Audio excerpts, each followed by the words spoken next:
नवीन वर्षाच्या पहिल्याच दिवशी एक धक्कादायक घटना समोर आली आहे।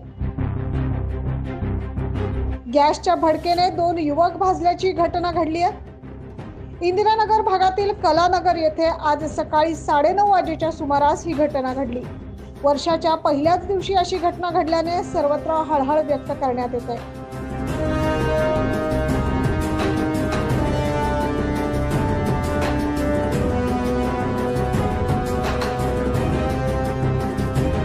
कलानगर येथील वक्रतुंड पार्सल पॉइंट या दुकानात रात्री गॅस सिलेंडर मधील गॅस लिकेज झाल्याने रात्रीच्या वेळी दुकानात संपूर्णपणे गॅस पसरला। दुकान चालक नेहमीप्रमाणे सकाळी आपले दुकान उघडण्यासाठी आला। दुकान उघडल्यानंतर त्यांनी लाईट लावण्यासाठी इलेक्ट्रिक बोर्डवरील बटन दाबले। त्या बटनाचा स्पार्क होऊन गॅसचा मोठा भडका झालाय। यामध्ये 2 जण भाजले गेलेत।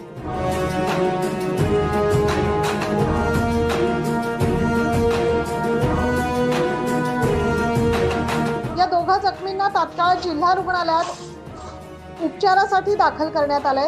घटनास्थळी इंदिरानगर पोलीस तसेच अग्निशमन दलाचे कर्मचारी उपस्थित होते। 9 न्यूज महाराष्ट्रासाठी प्रतिनिधी नितीन चव्हाण।